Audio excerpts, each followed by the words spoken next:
Friday night, I want a Chippy Tea. Chippy Tea, Chippy Tea, I want a Chippy Tea. Oh, you keep giving me posh, no, she don't agree with me. I don't want lobster thermidor with raspberry coulis.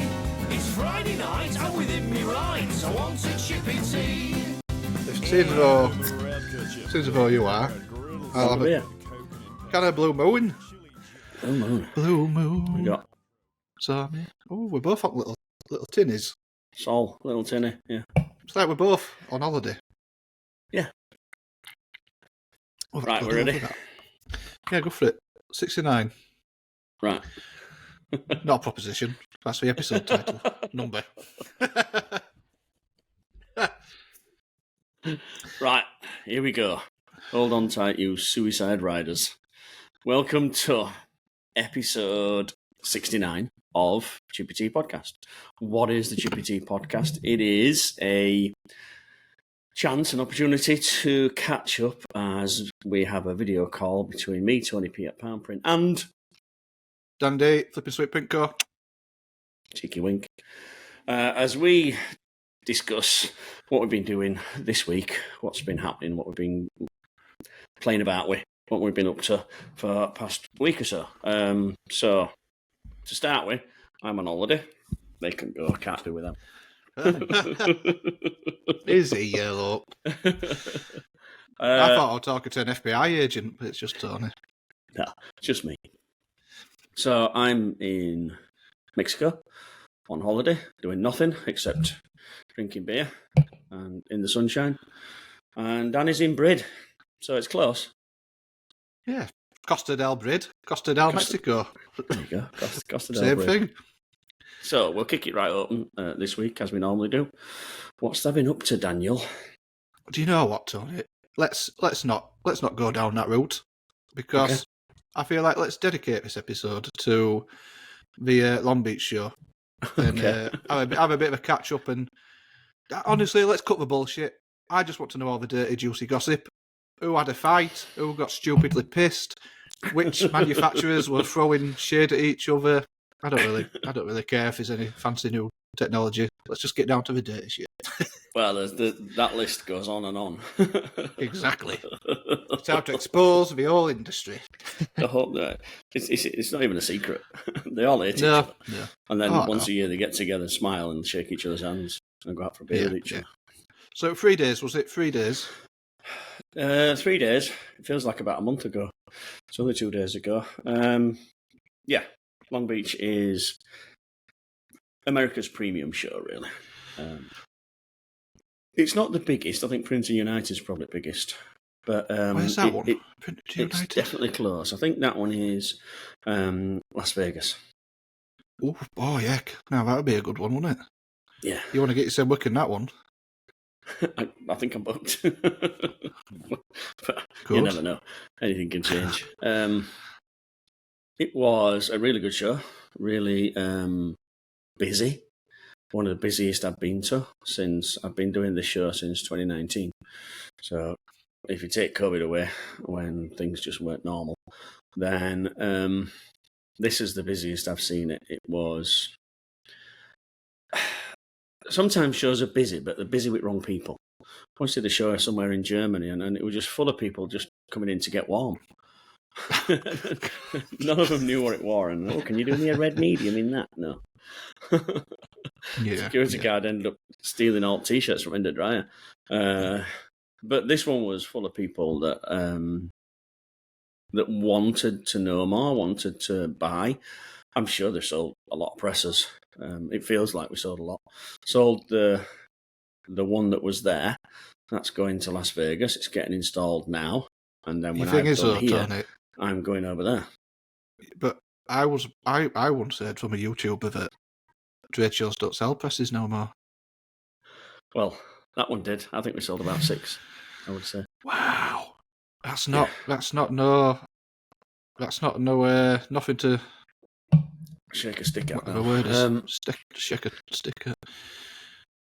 While I was there, lots and lots of fans of the show Absolutely, I know. Yeah, I'm blown away with it as well. Evergood, the guys at Evergood Supply, Colour Matrix. Lots of people are like, "Hey, Chippy Tea, hey, Chippy I Tea," which still know. blows my mind. 5,500 miles away from Brit, on Isn't it crazy? the other side of the world, and Yeah. and people come up and say, "Yeah, Chippy Tea. I learn a lot from Chippy Tea." So Yeah, I got a few photos, what did I call it? Hashtag Where's Tony? where's Tony? Submissions. There were Yeah. quite a few, so real nice. It was Evergood. There was Rick Espinosa. There were a few, that are big fans of the show, and it's great. It's very nice, It's great isn't for it? me, anyway. It's lovely. It is nice. Yeah, I like it. Yeah, I think it's good. Yeah. And of course, you were working with our mate Bryce.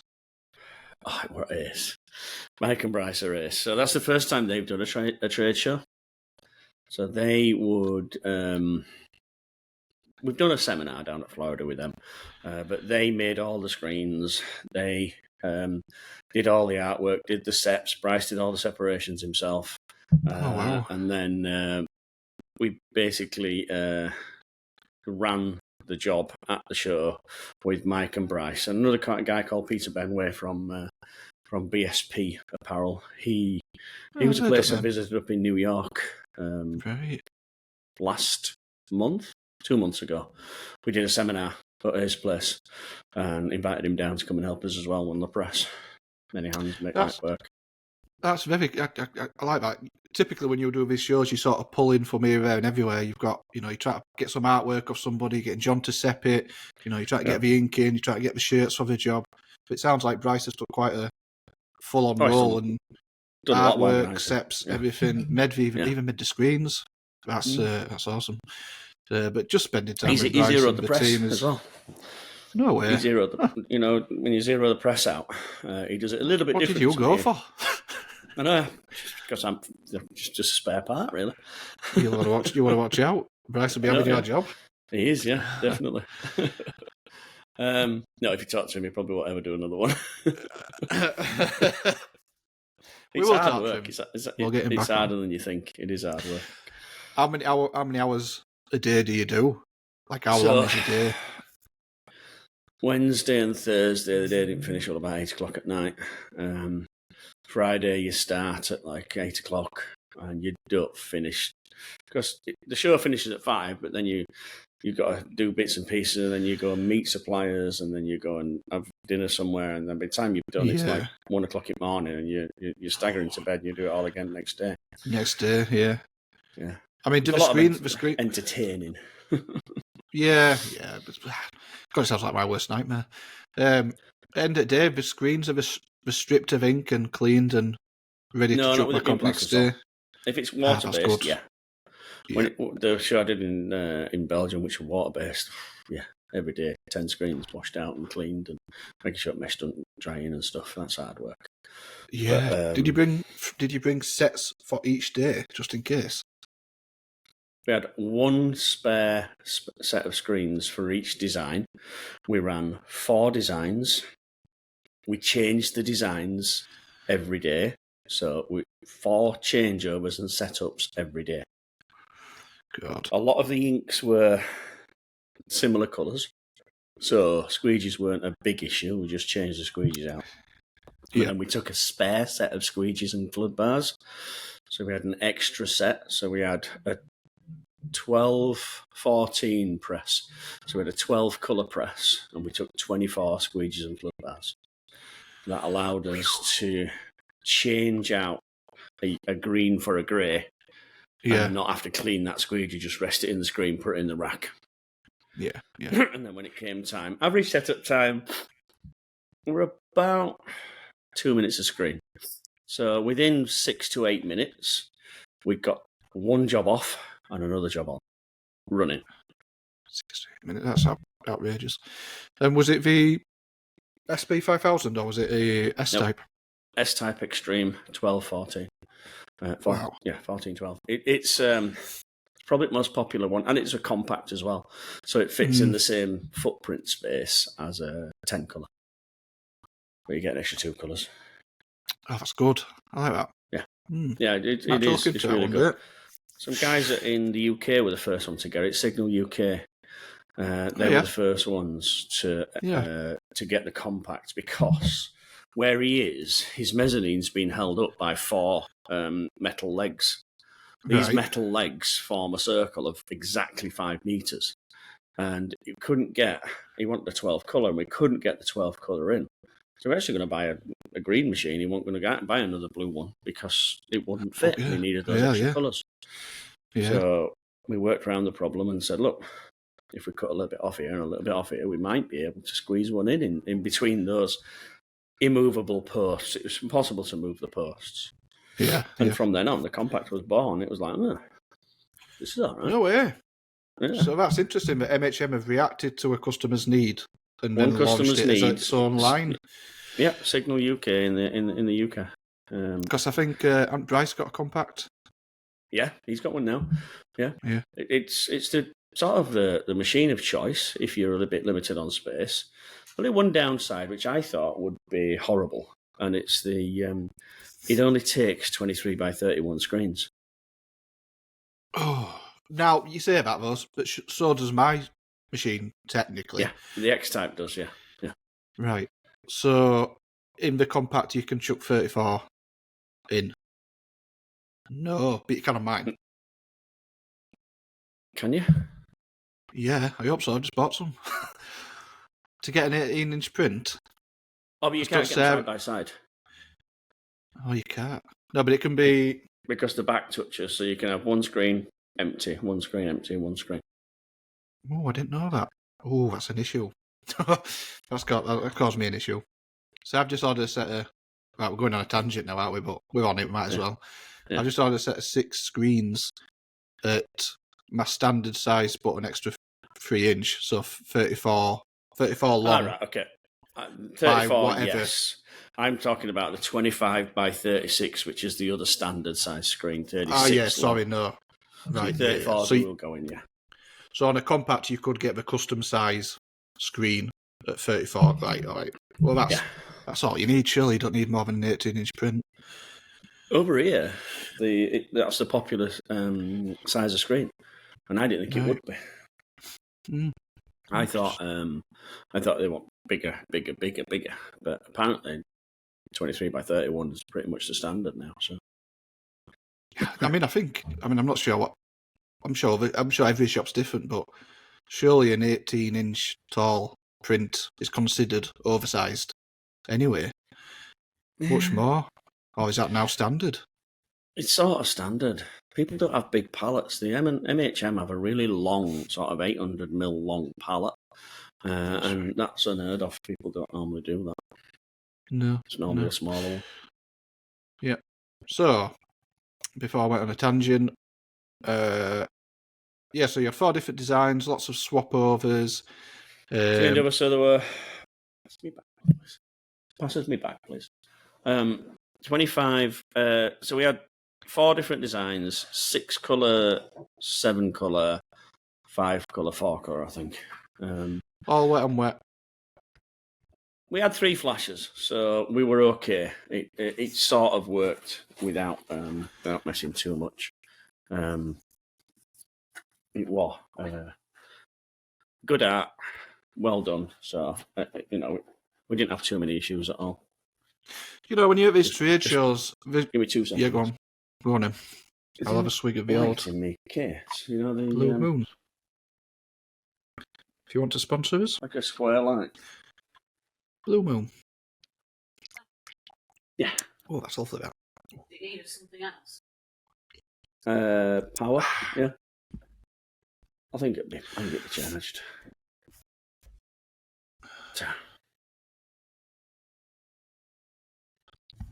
Blue. A bit of light on.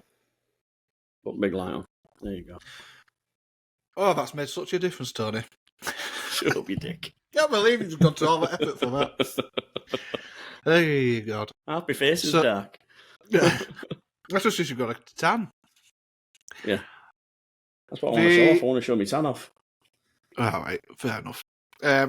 You go to these trade shows, and there's every now and again I get the impression that there's it's almost like they've given you a technical challenge. It's almost like, oh, how hard can we make Tony work?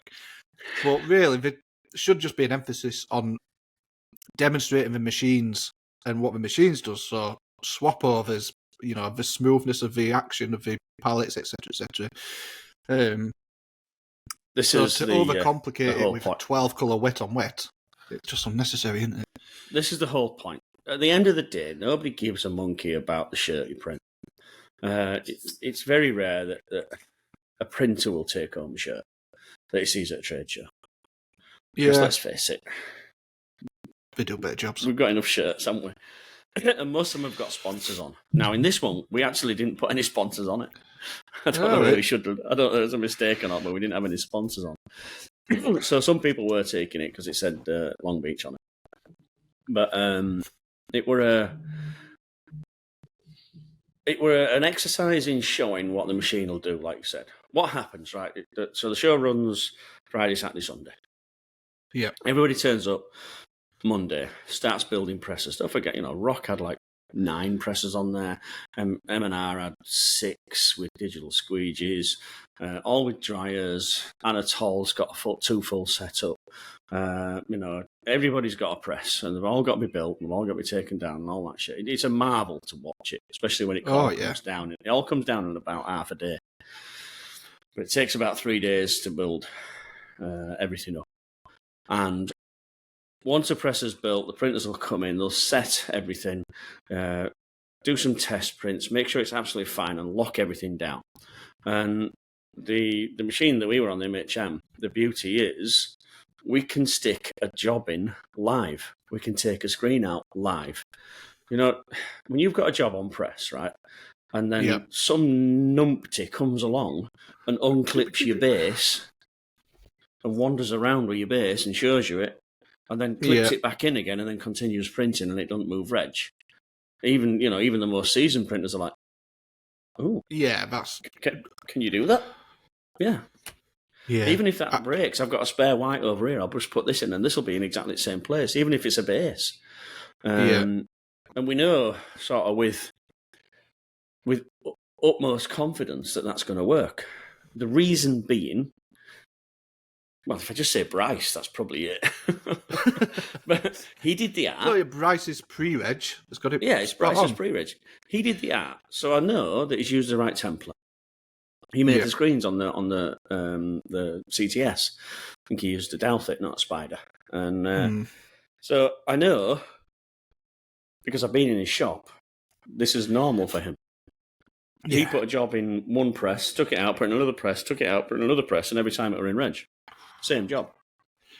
Unbelievable. Those screens, I can put those in a press that I build up in Minnesota, and they'll be in reg.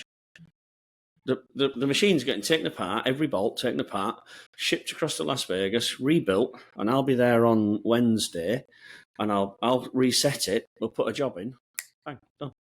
Yeah. I've had screens out of his press. I think I've done it twice now, where I've had a colour swap mid print. Took screen out, got my ink out, put it back, and it's totally fine. And that just blows my mind. I mean, in the past I'll put jobs on manual. And I'll get through the socket like, oh shit, there's something missing.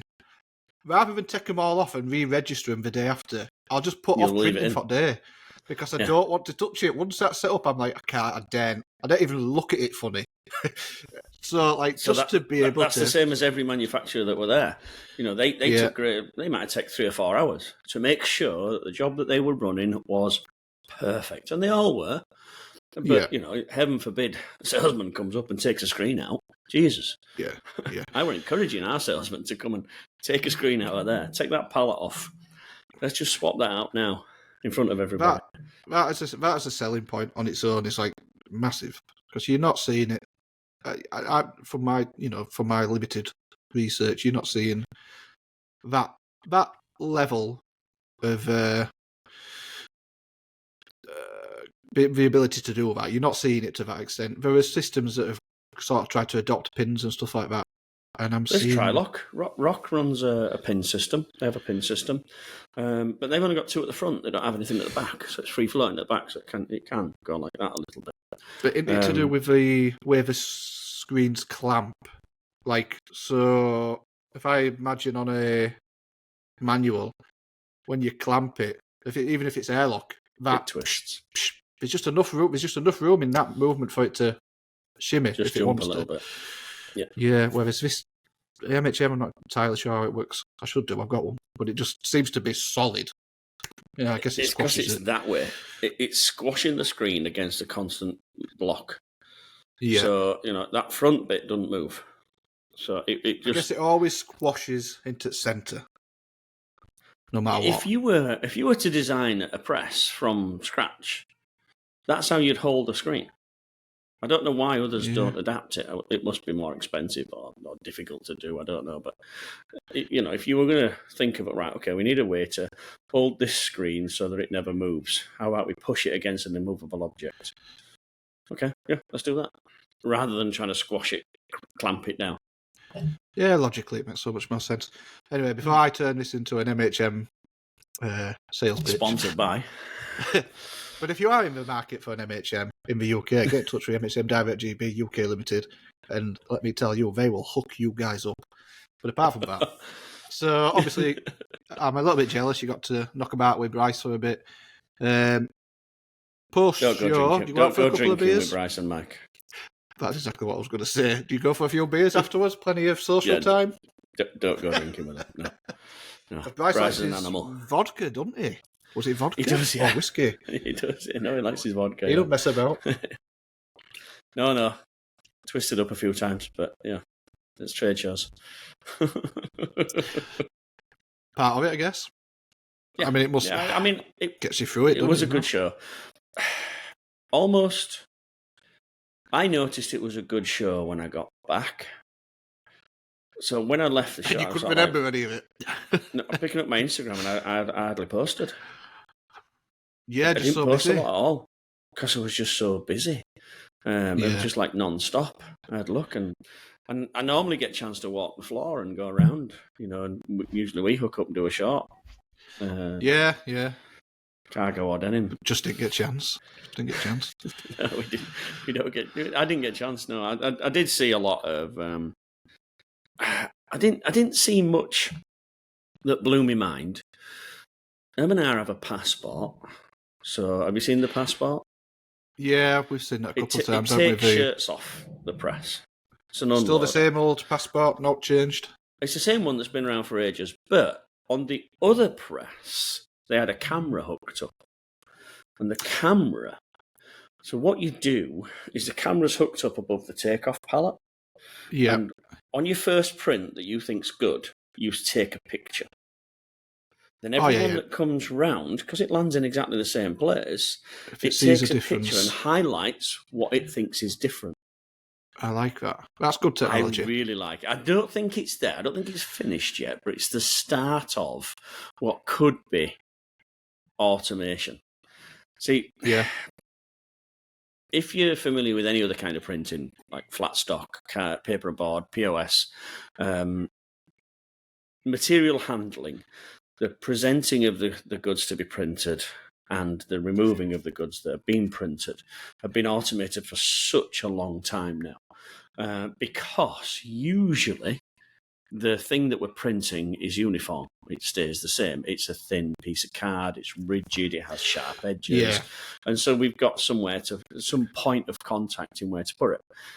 The problem with our industry, big baggy floppy t-shirt that changes to a sweatshirt, that changes to a vest, that changes to a kid's strappy top. It changes the whole time. So Yeah. we're limited in how we can present work to a press. But I did see some interesting taking work off. Because to take it off, to unload, it's in the same place every time. Yeah. So we've got something constant. So that's what works. Yeah. The stacking at the end of the dryer, automatic stackers that catch. So, if you're doing bags, it'll just catch and stack 20, 30 bags. And then you go along, pick your 30 up all nice and neatly stacked. Yeah, I like stuff like that. Or t-shirts and sweatshirts, it'll stack sweatshirts and tees at the end of the dryer. Cool. And the idea is to just put one there, so you still have a guy. So there's two presses running at the top, and you've got one guy at the end, of which one is physically catching, the shirts and stacking them, then you go in and just take the piles of 10 or piles of 20 off. Right, that's cool. I quite like. I like that was a good idea. The eye one. I like that one in particular. If it was over every head, because quite often you can, if something goes wrong on press, you might not see it until all 8, all 12, all whatever, many pallets come round, and you're like, oh shit, I've just printed a full round of shirts that have maybe the ink has just leaked or something. If you put one in a cooling station after it flashed, so you could check your base white, didn't have any threads in it. Yeah. I think that it's the beginning. Don't know how expensive it is. Don't know how good it is, but it looked impressive. It highlighted the sort of like the different bits. Just plain spot the difference, really, isn't it? Which is all we do when we're taking off shirts. Yeah. The only thing down, the only negative was brought up by one of the guys I was with, Mike, and he says, "How does it know if it needs gluing? If we need spraying? If it needs gluing, you know, when you're pulling a shirt." You pull the shirt off, you can tell if it comes off too easy. You need to put some glue on. That's a human feel. Yeah, so if you remove that, how do you know if it wants gluing? I guess if it's pressure sensitive, so it pulls, and if it don't feel enough resistance at a certain point, it says add glue, like flashes at you or something. I don't know. Yeah. Or we just build a robot. I think we're at the beginning. I think it'll probably take 5 to 10 years. But what we've got to understand, I work all over the place, and some of the places I go, the labour is around about £100 a month for a guy to work 12 hours a day, 5 days a week. £100. And some of the places that I go, that value is £1,000 a month, a week. Outrageous. No. £1,000 a week, £4,000 a month. So some places it's £100 a month. Some places it's £4,000 a month. Mm. So in the places where it's £4,000 a month, if I sold you a magic loader, so I've got a magic loader like Elon Musk's robot that we're folding a shirt. Yeah. Did you see it? Oh yeah. Get on touch with Elon. He seems to be ahead at game before everybody else. It's not even his industry. It took about 20 minutes to fold the shirt, and it wasn't that good. So we've got a long way to go. But step in the right direction. Yeah, step in the right direction. Imagine we get sort of like if that cost 40 grand, and you'd be like, yeah, 40 grand. I'm not paying 40 grand for a machine to put shirts on. Well, hang on. But add somebody's wage up. After 10 months, it's paid for. Yeah. But they see the places that want that kind of technology are the places where the labour's cheap. Nobody's investing in it. Yeah, I guess that makes sense. I mean, it's something that it's been on my mind. I could do with some help again. And I'm having this conversation with Haley last night. It was like, if I take someone on for a few days, like adding it up, I was just like, it's just not attractive anymore. It's like so difficult to employ people because of the cost. And I'm working it out and trying to justify it. I'm thinking, when you employ someone, really, in real basic terms, you're employing somebody to make you more money than you pay them, which sounds a little bit harsh, but that's just the harsh reality of running a business. But I saw that written down somewhere the other day, and if you pay somebody $20 an hour, if they're not if they are not making you $40 an hour, there's no point in being there. Yeah, in a very basic. Yeah, idealistic way. That's kind of how we're supposed to do it. But then I'm looking at it and I'm like, it's not adding up. It doesn't add up. But it don't, does it? What do you do, Mm-hmm. So yeah, the more you can automate, the better, I think, especially at the moment. But that's situational to where I am in UK, where we and you are in UK. It is expensive. Employees are expensive. But like you say, Middle East, where you can have them for next to nothing, you don't give a shit for sleeping on the floor and stuff like that. $75 a month, Far East average wage. Crazy. We'll have to start shipping people in. But you see, in that kind of stuff, I'll build a machete garden to live in. Well, that's pretty much what happens. Yeah, all of I know, that's why I said it. But in that sort of manufacturing, the pieces that we print are cut pieces, and they're all single ply. So actually, we are very, very close to being able to pick up with sort of like suckers or some sort of grip and put it in the same place every time. It doesn't need as much accuracy. It's just grabbing a sheet and putting it down, whereas you're not shimming it across or anything like that. No, I think this is this is a really good sort of cut pieces. Are great to put on automated. What else did we see? DTF. What about? Well, DTF it's not going anywhere. It's huge. oh no, it's a compliment. It's a compliment to our process. If we're not in DTF now, there's something wrong. You're missing the boat. I think we're going to see some changes. What I saw with DTF was more wide format stuff. So at the minute, the average DTF printer is 600mm, about 2 foot wide. Yeah. And they're fast and they're okay, but the big guys, sort of like the Rolands, the Mutos, and all these big manufacturers, they seem to be going, okay, if we're going to get on board with this, we're not making little piddly ones. We're going to make 1.5 large meter. format. Yeah, large format. Yeah. Just like the large format Rolands and stuff that we see now. Yeah, my Mackies. I think that's going to be definitely one to come. We're going to see the large format DTF make it cheaper. Because now, it's really, everybody wants to be cheapest. I hate that. It's a rat race at bottom, but it probably is how the way the world works, isn't it? We all just try to undercut each other. And unfortunately, yes. Yeah. I think there's a couple of issues we're sort of missing out. Plastic. It's printed onto film. DTF. The F stands for film. That film is plastic. What we're really doing is we're creating a single-use plastic. Do you know, that's an interesting perspective I've never considered. I know, yeah, and there are rumours, there's nothing confirmed, but there are rumours of legislation, or at least taxation, where you are a high user of single-use plastic. Because we've also got to get rid of that plastic. I think the average roll is 100 metres, which is 328 feet, I think. And basically, if you print all that, you're basically putting it in the bin. Oh, yeah, that's a lot. That's 300 foot of plastic, single-use plastic sheet that has to go in the bin. Yeah. So I think what we'll see is more transition back to paper. Because the whole process started on paper.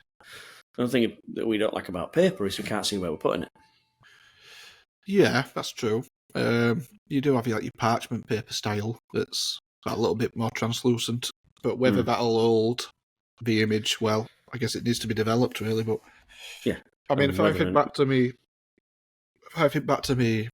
vinyl days, heat press vinyl days, the absolute mass of plastic backing paper from the vinyl, and also the excess weeded vinyl.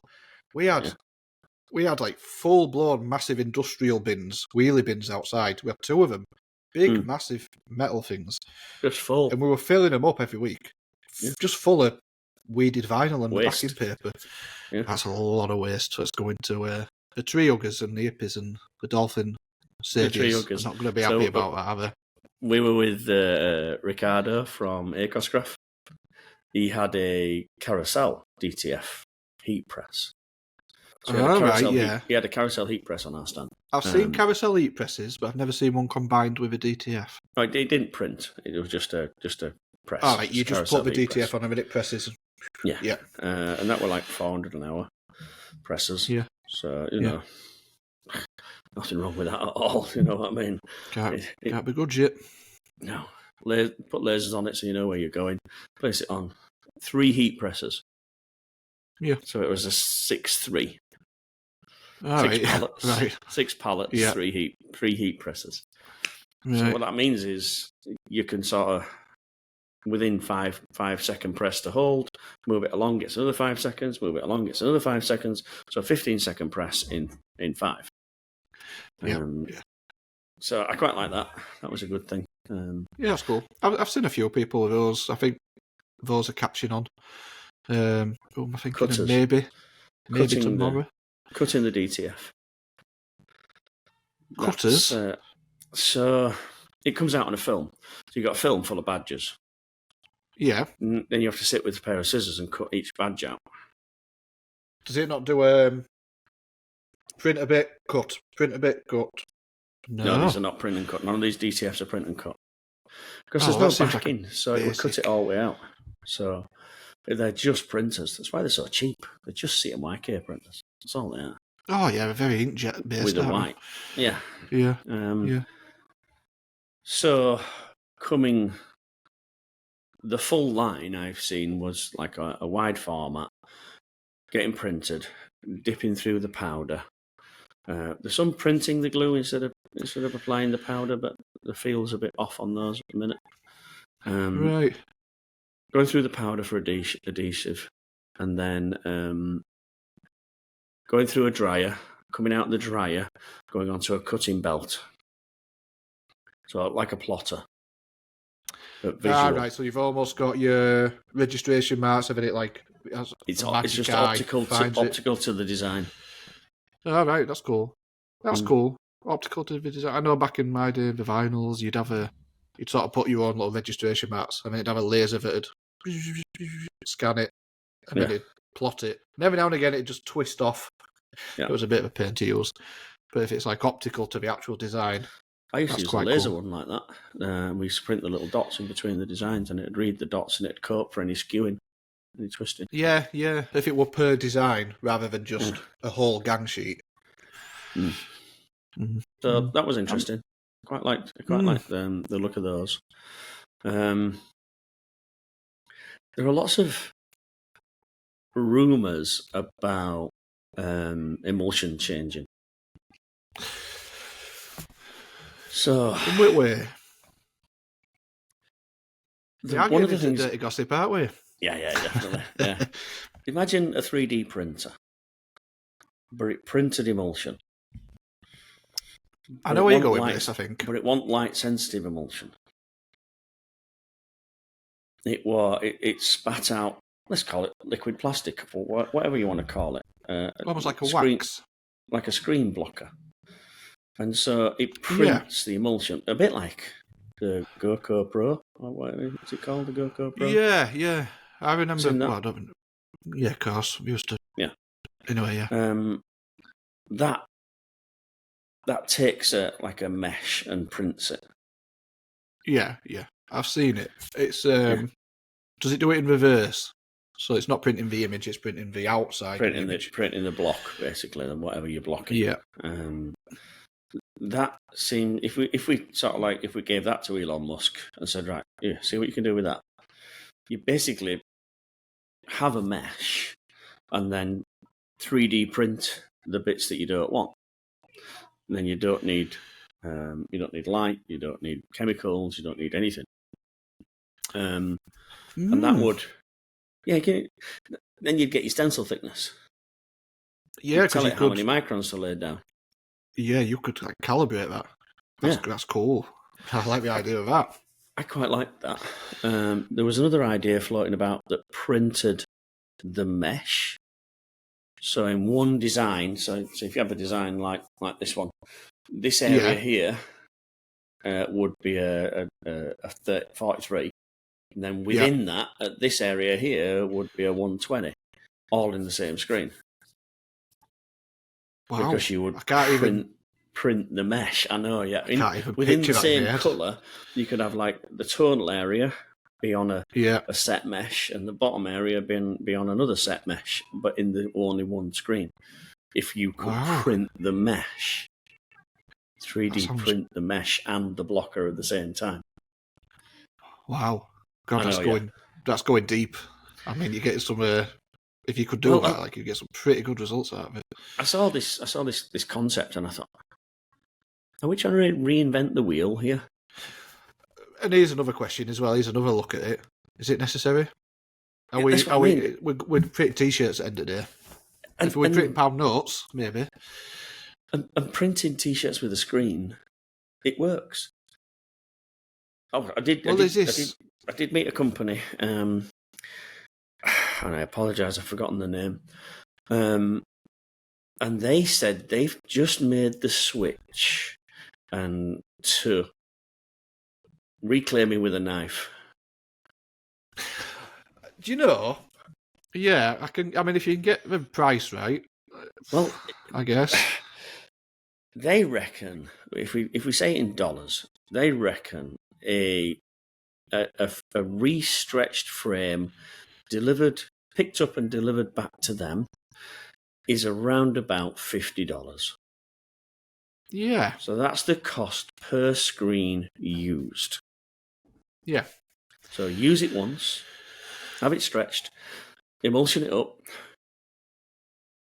develop it, make an image on it, put it on the press, print it, and then take it off, get a knife, and cut out the mesh. Put the mesh in the bin, stack the frame up on a pallet. When you get to 50, ring your guys. Right, I've got 50. Right, I'm on my way. Picks this pallet up, takes them back. While you're using the next lot of 50, he restretches those and gets them delivered back to you. In which time you've got another lot of 50 to go back. And I'm like, yeah, it works, but at what cost? She says, well, and this is the bit that we couldn't get away with in England. He charges the customer $65 to use a screen. it's going to add up, innit? I mean, Yeah. $50 a screen. I think you're paying. What am I paying? I think I paid. I just You'll ordered probably some pay new screens 25 in to mesh. 30. No, 50 to 60 for a new screen with the frame. No, only mesh. Yeah, so Remeshing. just mesh. Yeah, 20 to 30. Yeah. But it works in So, England yeah, because we can get them delivered, picked up and delivered for next to no. Whereas over here, when it's a 3-day trip just to go to the post office, it's everything's. It's so far apart, so shipping's not quite as cheap as it is in England. But it got me thinking, and one of our fans of the show, he sent me a little message as well. He's like, I can't stop thinking about it. The more I think about it, the more logical it seems to as long as you can cover the cost with your customer, just cut it out. But a 10-colour job is £600. Yeah, it's difficult because I like the idea, and I mean the tree huggers won't be happy about that. They won't enjoy that. Well, they will, because there's no water being consumed in the process, no chemicals going down the water, down the drain. Well, you're using mesh. So it's actually more environmentally friendly to cut the screen out, not even clean it, cut it out, put it in the trash. Possibly. Well, yeah. That's a lot of solvents you're saving on. I mean, one of the things that's been bugging me is the amount of time I'm not printing, the amount of time I'm sat reclaiming screens and doing stuff like that. And honestly, it makes you think. Really, actually, it's not something to be instantly dismissed and potentially sort of adding up and weighing the benefits, because it would get me on press so much quicker. I'd be on press first thing in the morning every day rather than a couple of days preparing and then tax printing. Well, we'll take it to extreme. A reclaim machine, a Zentner, auto car wash as you call it, 150,000. You could cut and buy a lot of screens for that. Well, yeah. I mean, I've sort of seen in the Discord group as well a couple of shops that are talking about buying, laser CTS or whatever, or they've already got one, and they're saying, but quite a few of them have sort of remarked where we don't use a lot of screens, which in the grand scheme of things, they probably use 20 times more than I do. But I know what they're saying. You sort of comparatively to bigger shops, 20 to 30 a day. Yeah, they do use a lot of screens, but I know what they're saying.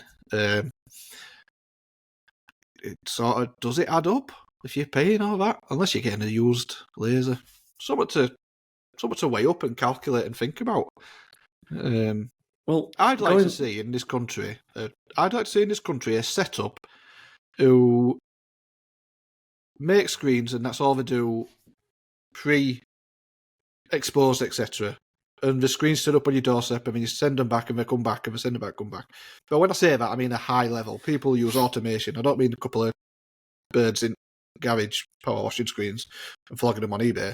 I mean like proper job, a full-blown reclaim service that handle your screens for you, and they literally just turn up on a pallet once a week. come and go, come and go, come and go. See, I Surely thought you can about that. factor it in. I thought about that. I've had this idea that, okay, you put your money where your mouth is and you invest in, the best scent you can get with 5 chambers, all automatic, with a magazine loader and a magazine unloader. And you can probably clean 300 to 400 screens a day with it. Just keep sending it through and sending it through with like 2 people. Would people use a service like that? I don't think you can image screens for people. Because people like Duostone and places like that, Hunt the Moon, they'll make screens for you. He's just bought a freestyler or something. I know, I've been chatting to him. He quite likes it. I know, yeah. I saw Mark here at Long Beach. He blanked me. All right. Oh, yeah. Yeah, well, consider it last episode. I'm not surprised, to be fair. But, yeah, but the other one's good. The Spider. Spider's good. Spider's good, yeah. Yeah. But yeah, I think he likes it. I think he likes it. Yeah, he likes it. He's impressed. But I guess he makes screens for other people. Yeah, yeah. But it's going back to this. It's going back to me printing on a manual to an auto. Like, I'm always going to be impressed. And if you're exposing screens with film, go into some sort of digital variation, you're going to be impressed because that's where your perception of it is. But you'll see in all these machines and working in massive shops, etc. You've got a level of you've been about town, haven't you? And you've seen things, and your level of expectations higher. That's all. Yeah. Basically, you're not easily pleased, are you? No, it's a high bar. Yeah. For me, I think if I had a shop, I bought the screen stretcher, the table, pneumatic screen stretching table, thinking that this is the way forward. Cut the screens out, make my own. Cut the screens out, make my own. Don't send them off for someone, because all they do is put them on a table and stretch them. I'll do it myself. I'll be in charge of it. Slow process, isn't it? I want to do it in my spare time. So I thought, while I'm knocking about, I'm not doing no. I'll make some screens, stretch them. Yeah. It takes about half an hour for glue to go off, and about 5 minutes to actually physically stretch it. Oh, so it's a bit not of relaxation time. Crazy bad. No. Yeah. But I couldn't get more than 10 a day out. Because you wander off and do something, you wander off and you do something, and then you come back and you do something, you wander off and you come back, and before you know it, you've only done 10 screens all day. And you can get somebody like a supplier or Chris at Screen Machine to get 50 screens by end of week. Yeah. And they turn up on your doorstep. Oh, yeah. I've just sent some to Chris, and not sent some. I've actually just had Chris make me some new custom sizes, and turn it around. Print strap ones, yeah. Turn it around so quick if there's no messing. Yeah. I mean, that's all they do. They weld the frames together, and they do everything themselves. So, is that a machine that grinds for you? Grinds? So, yeah, like the corners and stuff. When you send a screen off to Chris, you cut the middle mesh out, but it still leaves the mesh all the way around it. And so is that how they do it? You get a grinder on that. Plus, if it was smooth, the glue wouldn't stick, so it needs to stick to a rough surface anyway. So all the screens have to be grounded. They have to have a grinder on them to make the glue stick and to remove any old mesh. Otherwise, it just build up and build up and build up. You'd end up with a screen like this big. What? So, and I saw a machine that did that automatically. So you used to feed screens in at one and it just rips everything off. I'm like, quite like that. I imagine some poor guy sort of like. Yeah, that's what I thought. I've always thought there's got to be an easy way to do it. Like, can we not just dip it in acid or something daft? No, I think it's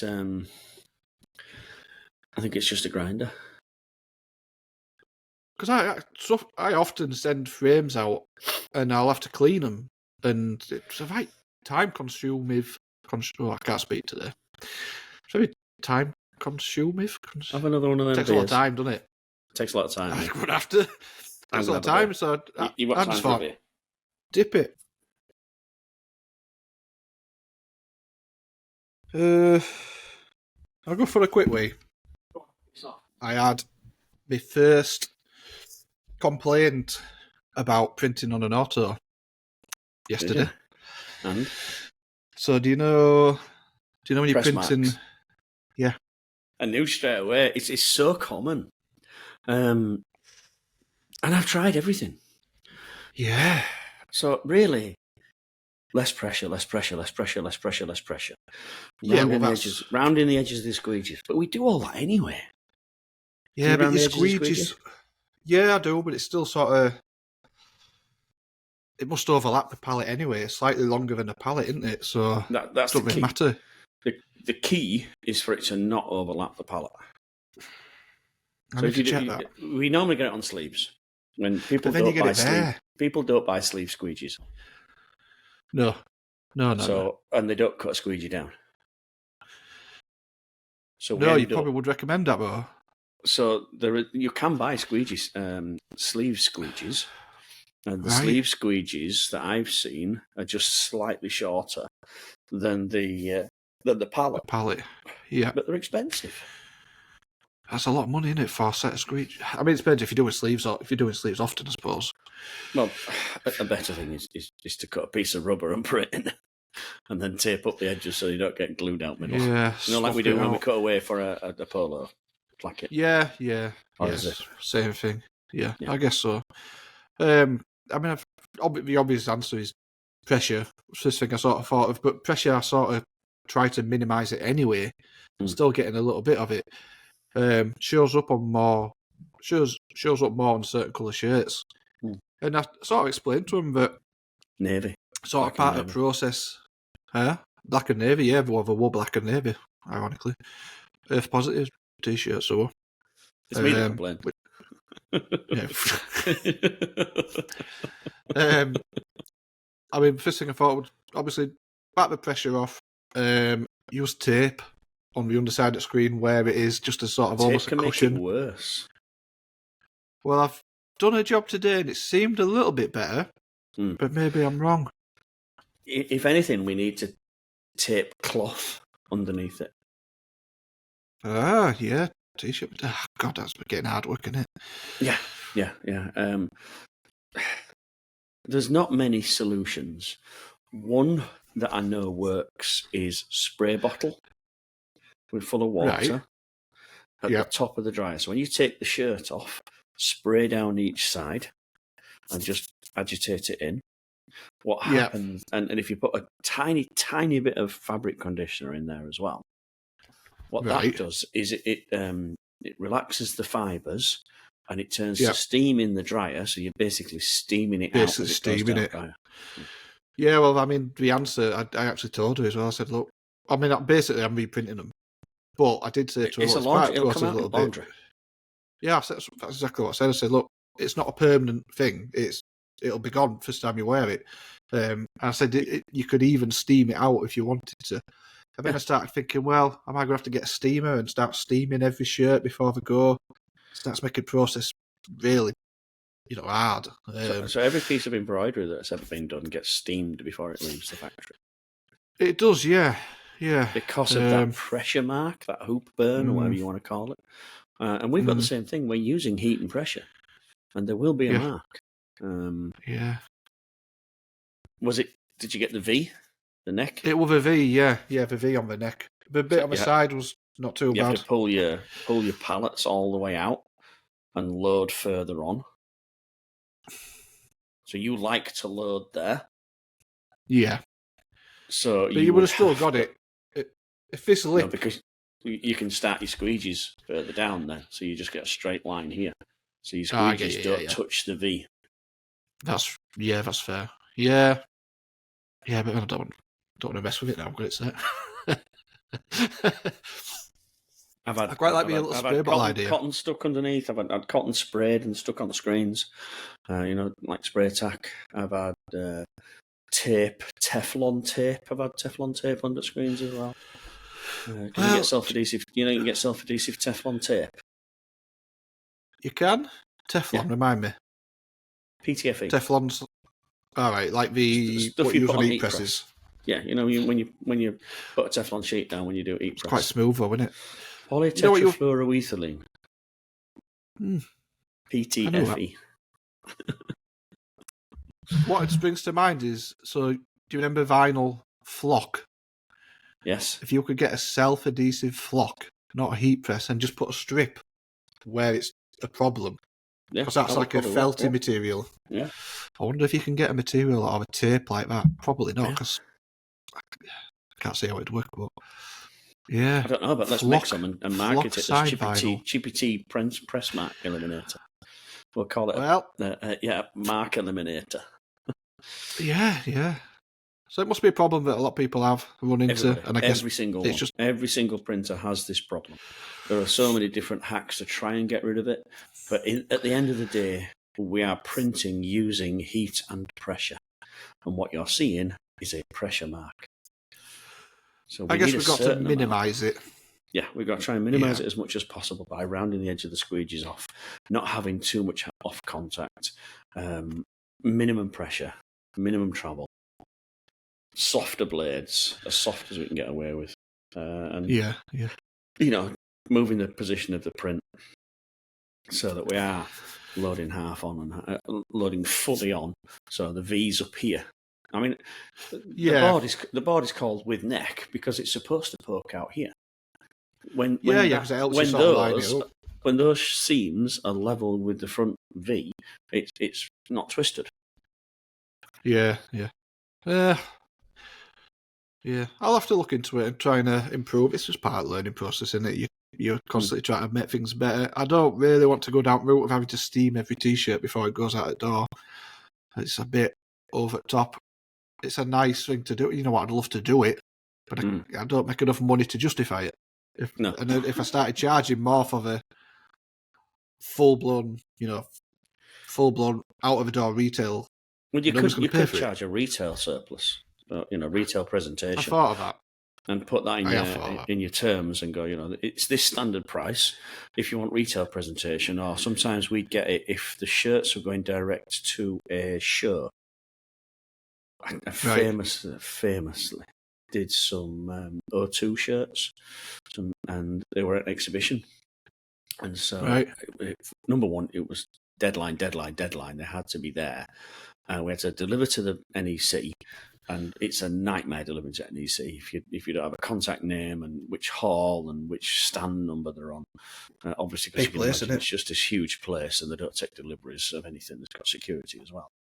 And but we managed to pull it off. We were really pleased with ourselves, and they complained that we've got this press mark. We're actually DTG, but we've got this snot mark down each side from the pre-treat. Like, yeah, it'll go in the first wash. They're taking them out of the box and wearing them once at this show. So it was an absolute nightmare to try and get around. And we were like, well, as soon as you wash them and put them through one laundry cycle, it's gone. We just don't have time. We're wearing them there for an event. So it is a real thing. I mean, you see it on everything as well. It's not just it's not just screen print and autos. You see it on heat presses, like you see it on DTG. You see it very particularly. You see it on embroidery. I think that's like a really big problem for them because those hoops can be quite hoop burn. It's called tight. Hoop burn. Yeah, especially down with magnetic ones as well. There's a joke there, Tony. I thought you might have come up with one, but nope. Leave it to your imagination. Yep. You're in Mexico. So what does that t-shirt mean? Bodies. It kind of looks like something that Bear Hug would have printed. I think it's got a big fat print as well. Luch Larry. Don't even know, but you just thought, I'm going to buy it anyway. Yeah. I like it. It's a nice print. We're t-shirt printers, which is something we're going to have to do a little reel that says, we're t-shirt printers. Of course we touch everything we buy. And so for me, buying printed shirts, I presume it's the same for you. It's a nightmare buying printed shirts when you're a printer. Yeah. Very critical. I think it was Corey at Floodway has posted, when every time he goes to Disney, he spends more time in the gift shop than his kids spend on rides. Because he just looking at all the stuff, obsessed with the printing techniques. And I'm sort of very similar, so I have to just go, right, that one, and out we go. Yeah. Otherwise, it takes me hours. You can't overanalyze it, can you? Is it water-based or plastisol? Water-based. Cool. Cool. So, did you go to see Ryan Moore's band play live?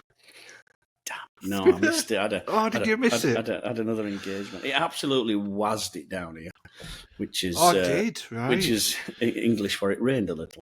It down. And I think that was supposed to be outside, so I presume it got moved inside. But right. Yeah, it was bad rain on the second on the Saturday. And Shirt Show do an happy hour. I'm going to guess you didn't go, but one worth going to, I think, definitely. No. I didn't get an invite. No, I don't think it's. I don't think it's invite only. This might sound strange. Backwards. I need to grow a beard. It'll take me about 3 years if I start now. Very still blown away by the people that recognise you from your online stuff. Yeah. You know, I had people come, apart from the Where's Tony hashtag, I still had people come and ask me for a selfie, and I'm like, I don't know you. Oh yeah, but I see everything you do. Japan, we got a guy from Japan. I saw. That's really cool. And he had a translator with him. He didn't even speak English. No way. This woman translator was asking me all the questions, and when I'm saying stuff, he pulls his phone out, Instagram. Yeah, I already follow you. I'm like, oh God, really? Japan. It invited me to go as well. Yeah, well, take it up. Do you know, I've always said, of all the, if I had to pick one country to go to, and I could only go to one country ever, I would go to Japan because it'd be such a culture shock. It'd be so different to anything you could possibly experience. I bet it's really cool. Yeah, that'd be cool. It's on my list. Well, there you go. Chalk it up as a work trip. Yeah, if that comes off, I think it'd be good. That'd be amazing. So again, saw people from Austria. We saw a lot of people from America. A lot of English guys there. So the guys from Monster Press were there. Yeah. Will and Ziggy went over. Yeah, they were out. Your mate from Germany. My head's just gone. I keep trying to say Max. It's not Max. From Timeless. Lucas. Yeah. Lucas. Yeah, Lucas. And Teresa, we had a little picture with Teresa as well. Teresa over here. Bless her. Yeah, all the gang. Oh, wasn't it nice and very nice and touching? How many people? It's always a good place to mix and cut. It is a lot like a networking event, you know. You see lots of people, lots of deals are done in the pub over the road. There's an Irish bar across the road, the old Dubner, and there's probably more deals done in there than there are in the convention centre. I think especially it almost comes across as in America that it is a social gathering. It is a place to socially gather and network over the fact that it is anything else. And I think that's almost why over the COVID time, it really did fell on its arse a little bit, apart from the obvious restrictions, but there was sort of no point going. So, you know, the main audience... 2 years, it just pretty much didn't happen. 1 year it was cancelled, and the other year it was just flat. But, you know, it's always good to catch up with people that you see online, or you never meet in real person. You talk to every other day. So it's always a good chance to meet up. So, trade show done and dusted, packed up, all gear's gone. You decide to take your son off on a little holiday, and then back home. No. I'll be in America till March. Oh, I didn't know that. So quite a while then. Yeah. So, the press that we used at the show has been bought by a guy that came to look at it. It got taken down and moved across to Las Vegas. It's about a 4-hour drive from LA. Yeah. And Big Dave, is building it now Dave Garrick's building it now as we speak. Powered by squashes. Every time I go out, I take squashes across. Have you seen the little squashes? You know what I mean? To me, it just sounds like a little carton of orange juice. No, let me show you what a squash is. Or like, what are those little cake things filled with cream? Something like that. A squashy. So I brought these across as quintessentially British sweet that you probably can't buy anywhere else. Oh, them, of course. Yeah, little soft drumsticks Soft that don't actually break your drumsticks. teeth. Yes, soft drumsticks that don't break your teeth. A couple of years ago, I introduced Dave to him, and I'm pretty much Absolutely his loves 'em. dealer now. God. And he loves them. So right now, he's powered on one packet. I only left him one packet because I've got to drip feed him. Give him a couple for free, and then charge him. And for then the up the rest. price each time. Basically like a smack dealer, yeah. Yeah. He is now building that press that we took down in LA, in Las Vegas, with Arving, who I met 4 years ago when he bought an X-Type, exactly the same as the one behind you, or downstairs. And he put it in his 2-car garage. Oh, nice. With a little buddy dryer, same thing. Oh, wow. In his And 2-car he just garage. bought a what? What's he just bought? He's just bought a 1214 S-Type Extreme. In how long? Did you say it was 2 years? 4 years. 4 years. And to be honest, he moved out of there after about a year. Went into a proper shop rather than trying to make his screens in bathroom and shit. Yeah. And got a shop and got an M&R outside of his X-Type. Right. And got busier and busier and busier. An old used M&R. Yeah. And then right now, because it's like a show special, there are lots of show specials you can get. If you think about it logically, it costs a lot of money to pack it up and ship it back to Minnesota, which is like 2,000 miles away. Yeah. So if you're gonna take it apart, put it in a crate, and ship it, you might as well ship it to end user. So you do like a show special, or buy this one, and you might get 5% off it or something. I've heard that this is quite a common thing that happens at trade shows. You can pick up good deals because it's so much less hassle to just sell it to you than have to ship it back and forth. And it'll be why people go to local trade shows. Obviously, there's no point, like the guys from Monster Press, Will and Ziggy, coming across and saying, "Oh, I'll get a special deal because it costs so much to send it back over." So that probably won't work. paid double. Yeah. But yeah, somebody local like the Las Vegas guy, 100% bought it. And I've worked with him before. Super enthusiastic. Almost. Does he wear sunglasses? Painfully so.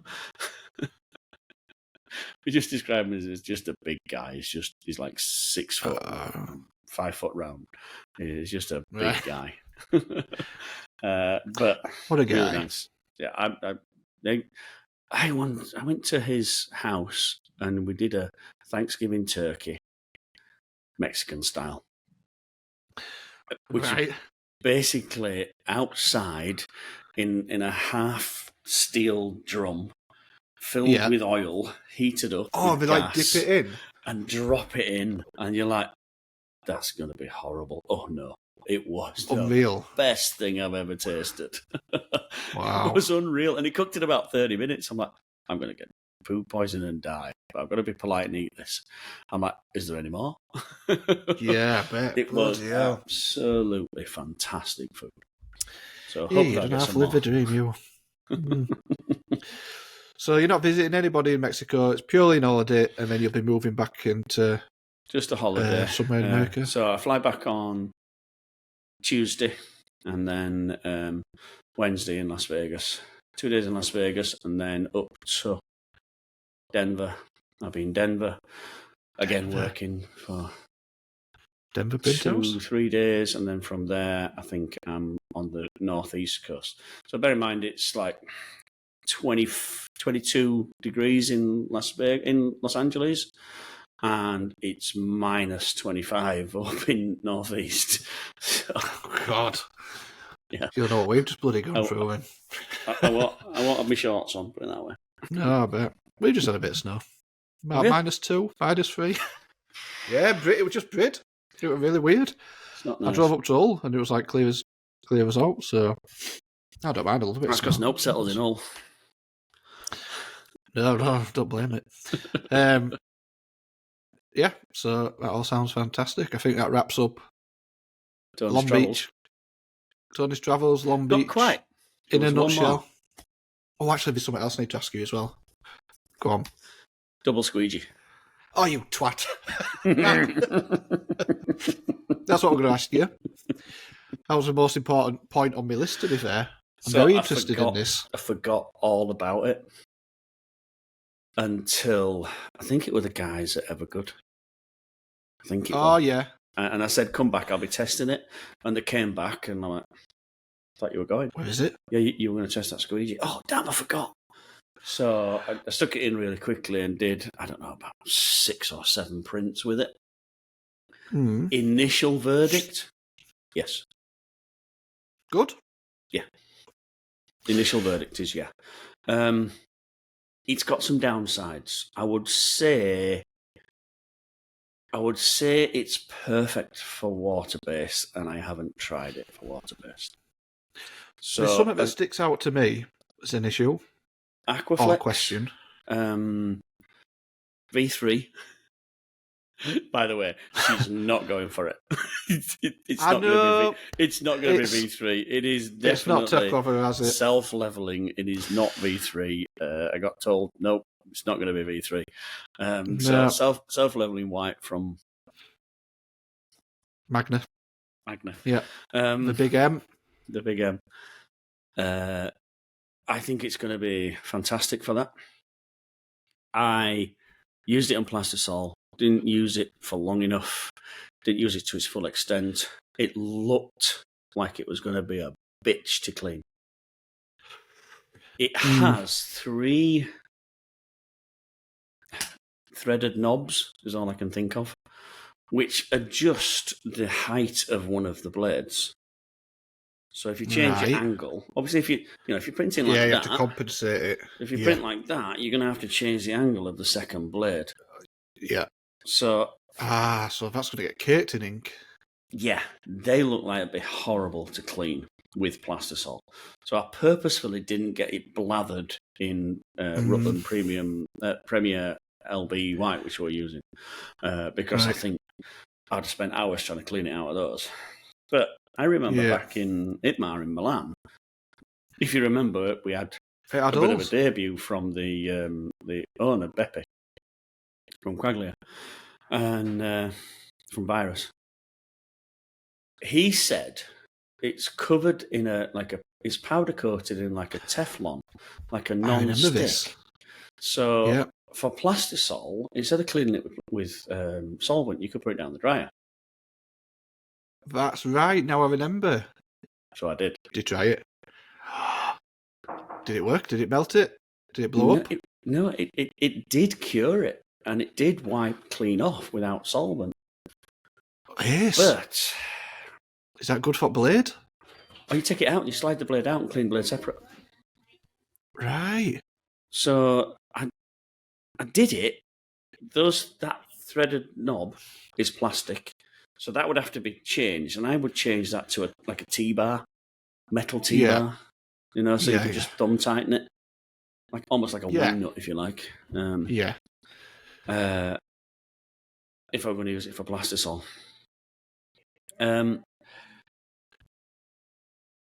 put it down the dryer. It did just wipe off with my finger. It did just wipe off with a cloth. I didn't fully cure it all. So it was in there at 160 for a minute. It will probably need to go back. Need to go back through again because there's so much white ink on there. It was fucking hot. It was too hot to touch. Metal, yeah. For a good 5 minutes, it was too hot to touch. But it did fall off. It did wipe off. So here's my thing. Okay, I've worked with printers for a long, long time. Shop printers. I'm not sure I'd trust anybody to put it down a dryer and not get a HR letter saying, well, we took this piece of metal, 2 pieces of metal out of the end of the conveyor dryer at 165 degrees, and strangely now we've got no fingerprints left. And you can't ask people to do that. I think it was a little bit hillbilly. Yeah, I know what you're saying. It's a little bit rough. Bit bodge. It's a bit bodge to do it like that. Obviously, if it was a water-based ink, then you would just put it in jet washing, would take the plastic bits off you, and you'd just blast it, and it would just fall off. So I wanted to try it with plastisol. I'd love to now try it with a water-based. It did work. Go through the things, and I've got a little video, but not much. Yeah, but it did. It did work. My concerns with it not being able to sort of see it print and test it, it's not something you can see. You just have to try it, don't you? But my concerns are more the blade. Like, how cheap is it to replace a blade? Because it's not a standard squeegee blade. So I'm guessing you have to buy that from Virus. Dead cheap. Yeah. Dead cheap. And I tested it. It was a 55 and a 60 blade. So you have different geometers in? Yeah. Oh, I like that. Oh, God, I'm going to have to try it. I know Alex is running. Well, I know he's ordered some, whether he's running it now. I think he's playing with it now, yeah. I would say it's very expensive. But if the squeegee itself is expensive as a one-off purchase, but the blade is cheap enough that you can swap it in and out frequently. Found it very difficult to buy one on the website. They want you to buy 6. Well, you won't... and that's $2,000. By Christ. That is a lot of money. So, I mean, I couldn't test much because we asked for 2 sample ones to test it, which we did. But then one of them had a rock attachment, not an MHM attachment. So I sent the wrong one, so I couldn't test that one. But the one I did test, I'd use it. Again, we come back to this. If you have to double print, something's wrong. Yeah, you're sort of putting a plaster over fundamentals. But sometimes we have to do that. Yeah, but why are you double hitting? Okay, now water-based, we'll take water-based out the equation. Water-based doesn't have the opacity of plastisol. 2 hits on a white underbase is standard normal. If you've done everything right, it's a double hit. Yeah. But with plastisol, if we're double hitting on a plastisol, then really something's wrong. And in this case, our base was like a 180, 77 on a white base, 65 LPI. And that was the issue. We could have probably got away with a 62 or a 55. And then I wouldn't need to double stroke. No. But I had to double stroke because I couldn't get the ink to clear through that mesh at that speed and pressure. What you need to do really is you almost need to have a screen set up with the ideal parameters for the best possible white. One blade, one hit. Yeah. And then compare it with the double squeegee.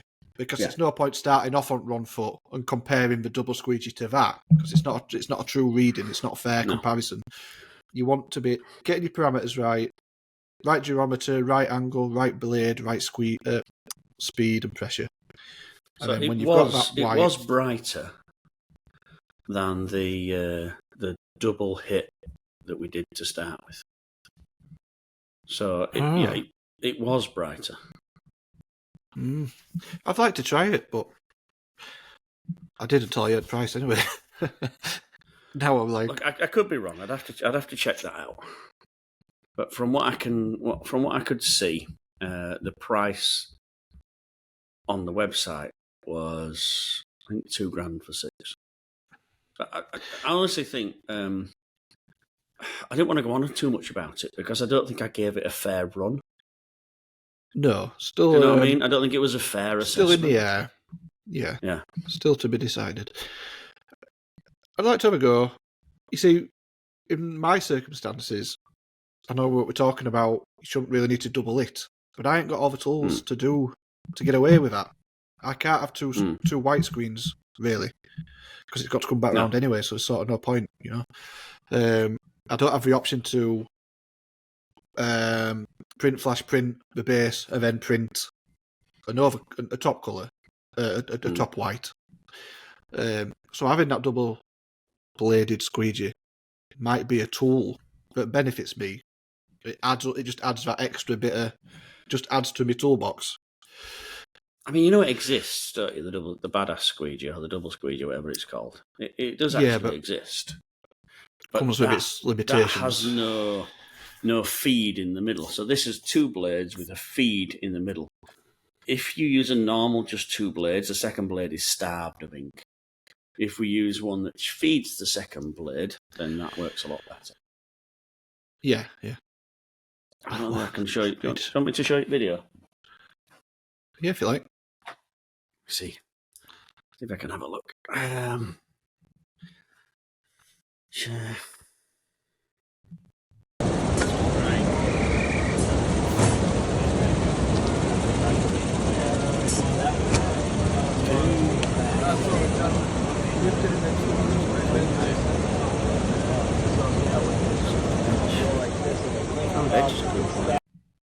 Can you see that? If you text me it, not now, but whenever, I'll edit it over this bit of us looking harmless. Yeah.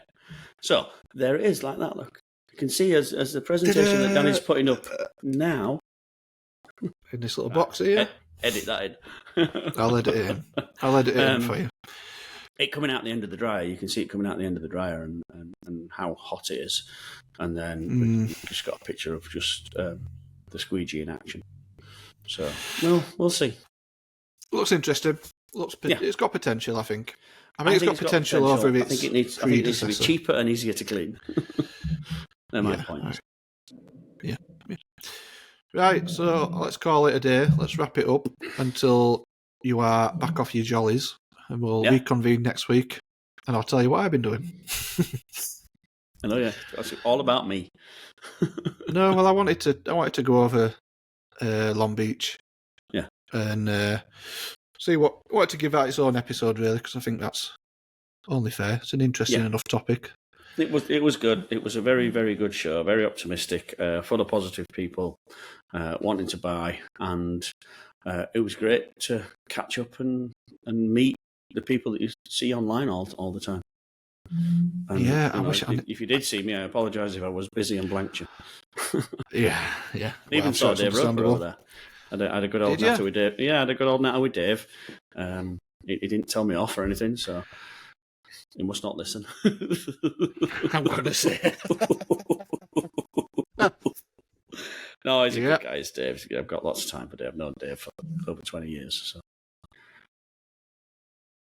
Yep. Moving on. Right, episode 69. We'll love you and leave you, because I'm going to wee myself if we carry on much longer. I feel like 3 piss breaks is probably a bit much per episode, so... Yeah. Enjoy the ski holiday. You're never going to cope on a plane, are you? Well, it's only an hour to Amsterdam, isn't it? So I'll only need like 2 wees. This episode's only been an hour and 10 minutes, but you've had 3 wees. That's a fair point. Fair point. Oh, where else am I going as well? Somewhere in Greece. Guess that's only a short flight. Are you going on holiday as well? I've not told you. No. Right, I'm off to Greece in when? September, October, I think. So Amsterdam's still your first flight? I don't think I told you, did I? Went to bingo at Christmas. Won a grand.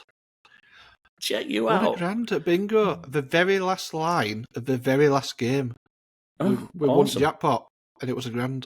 So we booked an holiday, and we put about 50 quid each to it.